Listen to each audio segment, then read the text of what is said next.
નરેન્દ્ર મોદી 9 જૂને શપથ લેશે। શપથ સમારોહને લઈને તડામાર તૈયારીઓ છે તે શરૂ કરી દેવામાં આવી છે। દેશ વિદેશના મહેમાનો આ સમારોહમાં સામેલ થશે। આ સમારોહમાં 8000 જેટલા મહેમાનો હાજર રહેવાના છે।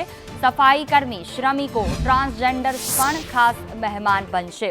સેન્ટ્રલ વિસ્ટા પ્રોજેક્ટના શ્રમિકો, સફાઈ કર્મીઓને પણ આમંત્રણ આપવામાં આવ્યું છે। કેન્દ્ર સરકારની યોજનાઓના લાભાર્થીઓને પણ આમંત્રણ આપવામાં આવ્યું છે। ડ્રોન દીદીઓને પણ શપથવિધિ સમારોહનું આમંત્રણ અપાયું છે। વકીલ, ડોક્ટર્સ, કલાકારોને પણ આમંત્રણ આપવામાં આવ્યું છે। 50થી વધુ ધર્મગુરુઓ પણ આ સમારોહના ખાસ મહેમાન રહેશે।